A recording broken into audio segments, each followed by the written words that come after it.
வணக்கம்.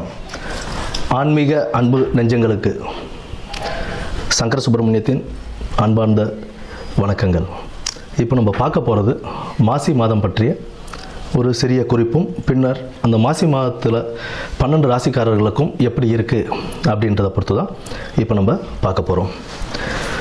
இந்த மாசி மாதம் அப்படின்னு எதுக்கு ரொம்ப சிறப்பு வாய்ந்ததாக இருக்குது அப்படின்னு பார்த்தோம்னா, ஆன்மீகம் மற்றும் தெய்வ வழிபாடுகள், ஆன்மீகம் சார்ந்த எந்த ஒரு காரியங்கள் செய்கிறதாக இருந்தாலும் தெய்வ வழிபாடுகளுக்கு உகந்த ஒரு மாதமாக இந்த மாசி மாதம் ஒரு சிறப்பான மாதமாகவே இருக்குன்னு நம்ம சொல்லலாம். இதில் முக்கியமாக என்ன அப்படின்னு பார்த்தோம்னா, விஷ்ணுபதி புண்ணிய காலம்னு சொல்லுவோம்.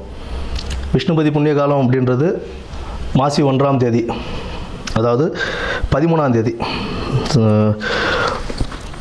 தேதி மாசி மாத பிறப்பு அன்னைக்கு நமக்கு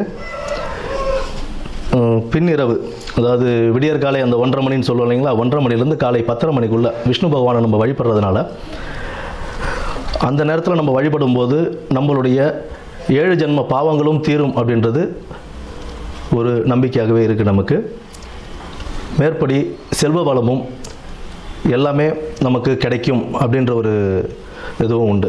விஷ்ணு பகவானை துளசி மாலை அணிவித்து நம்ம வழிபட்டுக்கிட்டு வந்தோம். பெருமாள் விஷ்ணு துளசி மாலை அணிவித்து அந்த விடியற்காலை 1:30 மணியிலிருந்து 10:30 மணிக்குள், காலைல 10:30 மணிக்குள்ளே நம்ம வணங்கிட்டு வரும்போது நமக்கு உண்டான செல்வ வளமும் கிடைக்கும் அப்படின்றது சொல்கிறாங்க. குடும்பத்தில் ஒரு மகிழ்ச்சியும் நிலவும், இருக்கிற பிரச்சனைகள்லாம் படிப்படியாக குறைய ஆரம்பிக்கும். அதாவது இத்தனை வருடத்தில் நீங்கள் ஏகாதசி விரதம் இருந்திருப்பீங்க அப்படின்னா, அந்நிய தினத்துக்கு விஷ்ணுபதி புண்ணியகாலம் அப்படின்ற அந்த தினத்தில் நம்ம விஷ்ணுவை வழிபடும் போது எத்தனை ஏகாதசி, பல ஏகாதசிகள் விரதம் இருந்ததுடைய பலன் நமக்கு கிடைக்கும் அப்படின்றதும் சொல்கிறாங்க. அடுத்தது பார்த்தோம்னா, இந்த மாசி மாதத்திலேயே சிவராத்திரி, மகா சிவராத்திரின்னு சொல்லுவோம். மாசி மாதத்தில் வரக்கூடிய சிவராத்திரியை, அந்த சிவராத்திரி சிவபெருமானுக்கு உகந்த ஒரு தினமாக நம்ம அதை கொண்டாடிக்கிட்டு இருக்கோம், மகா சிவராத்திரியை. அடுத்து மாசி மகம், அம்பிகை ஜனிச்ச நாளாக அந்த மாசி மகத்தை நம்ம வணங்கிக்கிட்டு வரோம். அம்பிகைக்கு ரொம்ப உகந்த நாள் அந்த நாளில் தான் நமக்கு இந்த நீராட்டெல்லாம் செய்வாங்க. கடலில் போய் குளிச்சுட்டு வர்றது, இந்த மாதத்தில் அதெல்லாம் செய்யும்போது கடலில் குளிக்கிறது, ஆன்மீக ஸ்தலங்களுக்கு போயிட்டு வர்றது, இதெல்லாம் ஒரு பெரிய புண்ணியத்தையே தரக்கூடிய ஒரு மாதமாக இந்த மாசி மாதம் அவ்வளோ சிறப்பு வாய்ந்த மாதமாகவே இருக்குது. இந்த மாசி மாதத்தில் பெண்கள், திருமணமான பெண்கள் தாலி பிரித்து கோத்தாங்க அப்படின்னா அவ்வளோ விசேஷம். அடுத்தது இந்த பூணல் அணிவிக்கும் இதுவும் சொல்லுவாங்க. மாசி பூணல் பாசி படியாதுன்னு சொல்லுவோம். மாசி மாதம் பூணல் அணிஞ்சால் அவ்வளோ விசேஷமாக கருதுவாங்க. புதுசாக பூணல் போடுறாங்க அப்படின்னா, யஜ்ஞோபவிதாரணம் செய்கிறாங்க அப்படின்னா, அதுக்கு மாசி மாதத்தை மேக்ஸிமம் ஆட்கள் மாசி மாதம் தான் தேர்ந்தெடுப்பாங்க. ஏன்னா அவ்வளோ விசேஷமான ஒரு மாதமாக இந்த மாசி மாதம் இருக்குது. அது மட்டும் இல்லாமல் புனித நீராடுதல், விரதங்கள், குலதெய்வ வழிபாடு, இதெல்லாம் நம்ம பண்ண இந்த மாதத்தில், இந்த மாதம் ஃபுல்லாகவே ஒரு சிறப்பான மாதம் தான். ஆன்மீகத்துக்கும் தெய்வ வழிபாடுக்கும் ரொம்ப ஒரு சிறப்பான ஒரு மாதமாகவே இந்த மாதம் அமையும். இனி வரப்போவது 12 ராசிகளுக்கு உண்டான பலன்களை என்னன்னு நம்ம பார்ப்போம். நன்றி, வணக்கம். சுவாதி நட்சத்திரக்காரங்களுக்கு இந்த மாசி மாதம் எப்படி இருக்க போகுது அப்படின்றத பார்த்துருவோம்.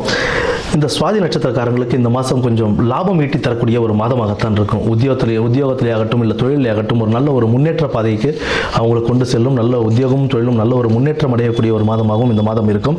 பணம் விஷயங்கள்லேயும் நல்ல ஒரு முன்னேற்றம் ஏற்படும். நிதிநிலை சீராக இருக்கும். இது எல்லாமே நல்லாவே அமைஞ்சிக்கிட்டு இருக்கும். நிதிநிலைகள் சீராகவே இருக்கும். அதே நேரத்தில் செலவுகளும் கொண்டிருக்கும். அந்த செலவில் எது நல்ல செலவு, எது வீண் செலவு, எது நமக்கு தேவையான செலவு, எது தேவையில்லாத செலவுன்றதை அதை நீங்கள் ஆராய்ந்து அதை செலவு செய்து தேவையான அளவுக்கு நமக்கு சேமிப்பை சேர்த்துக்கொள்வதுன்றது ரொம்ப முக்கியமான விஷயமா நீங்கள் பார்த்துக்கணும்.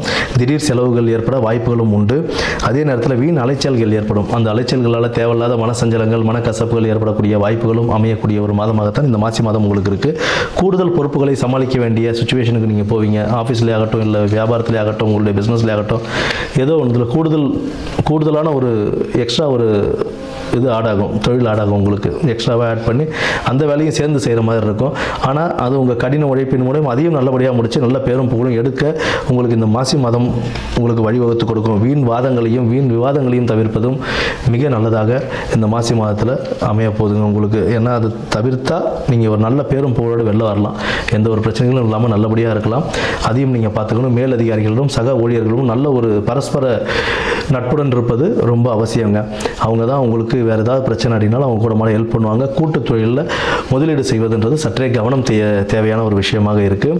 இது எல்லா பிரச்சனைகளிலிருந்தும் வெளியில் வர்றதுக்கு நம்ம தினமும் சூரிய வழிபாடு, சூரிய பகவானை நமஸ்காரம் பண்ணிவிட்டு அவருக்கு அர்க்கியம் கொடுக்கறதுன்றது ஒரு உங்கள் வாழ்க்கை பாதைக்கு ஒரு நல்ல முன்னேற்றத்தை கொடுக்கக்கூடிய ஒரு மாதமாக இந்த மாசி மாதம் இருக்குங்க. நன்றி, வணக்கம்.